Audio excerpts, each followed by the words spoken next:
Come on!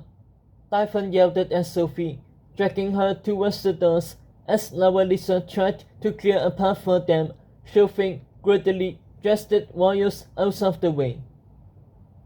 Use your finger claw, Sophie barked, holding her nose. Our forest leader didn't teach us how yet, said Lisa, head-butting a witch queen aside. We are behind the other group. A waggily dressed Cyclops sideswiped her as he stormed for the exit, flinging Lisa backwards into the crowd. That's one-eyed cretin, Typhon sifted, rushing to save her. What about me? Sophie squeaked, trapped in the stampede. The smell in the church was so terrific now that the kings were fainting, queens smacking their faces with capes, and princes shattering stained glass to escape with their princesses.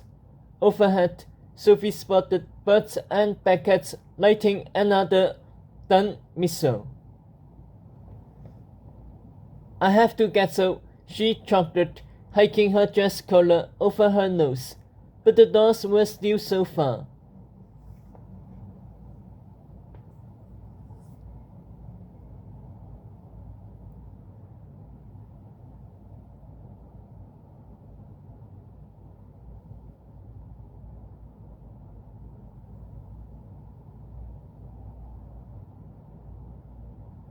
The ice giants as frost planes thundered by, smacking people away and barreling towards the exit.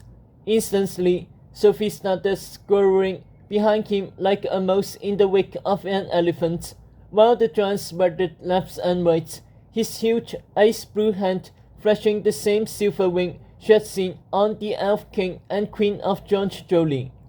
Through his legs, she spotted open doors and clear sky ahead, a comet streaked through the air outside, a helix of navy and pink, like a sailor's flare.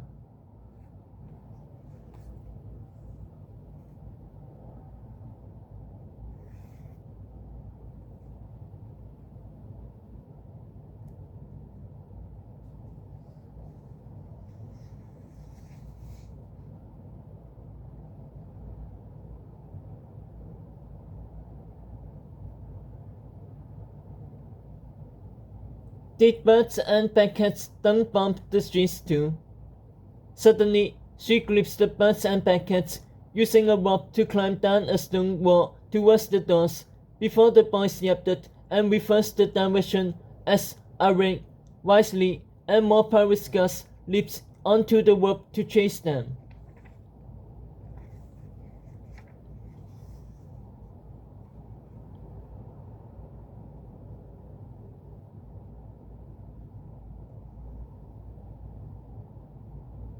Sophie knew she should stay and help the boys. A real dean would protect her students, efforts and nevers. But instead, she found herself scampering faster for the doors behind the giant, hiding in his shadow, so the parents checking birds and packets wouldn't see her. She didn't bother feeling guilt over it. She wasn't Agatha after all. She wasn't good. Those boys needed to fend for themselves. That was the point of fairy tales. And she needed to get as far from Camelot as possible.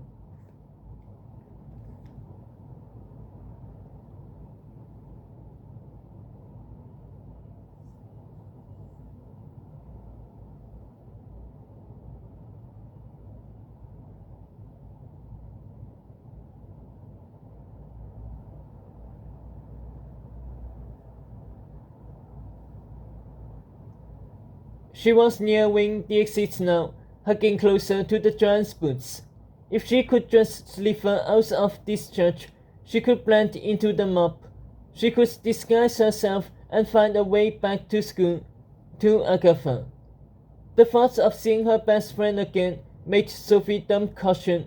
She broke away from the giant and sprinted between his legs, elbowing people out of her path. She felt the heat of the sun flush across her skin, and she crashed through the doorway, She looked up into the heavenly white glare.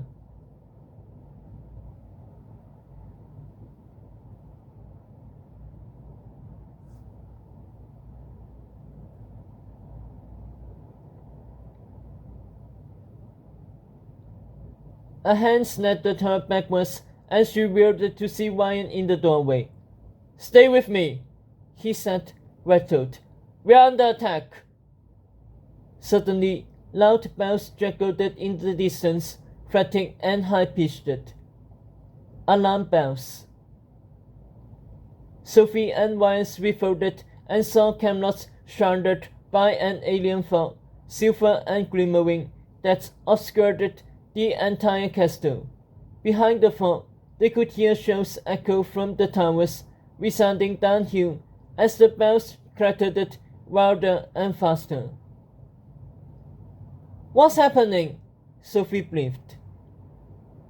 "Intruders," said Ryan, clasping her wrist tighter. "They're at the castle too. Japheth. He might still be there. He's alone. We have to help him."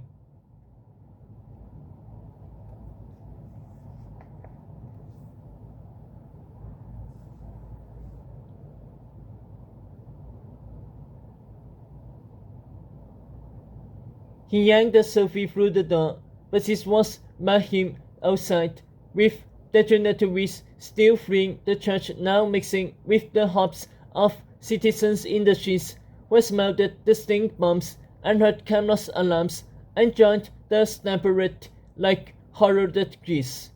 At the same time, a heap of these spectators from far-flung kingdoms saw Ryan and Sophie emerge and fled towards them, desperate to meet the new king and queen. Cornered, Ryan pulled Sophie back the door, but that only got them caught deeper in the crush, like bros in a storm.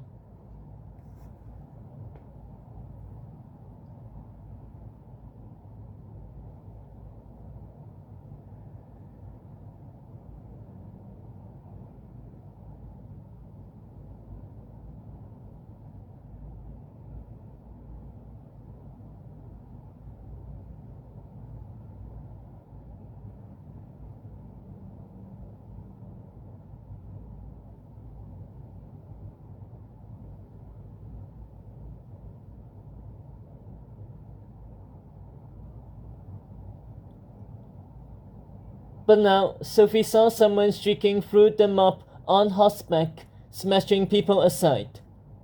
Japheth. "The dungeons!" He panted at his brother, his gold and blue suit sprayed with white rumble. "They've been breached." A cry tore through the sky overhead. It wasn't human. Ryan, Japheth, and Sophie wasted their eyes.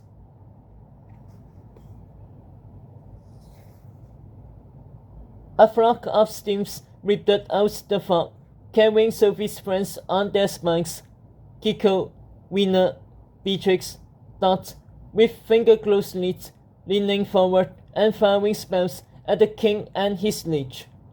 3 stun spells hit Ryan in the chest, launching him through the open church doors, while another proclaimed Japheth off his horse.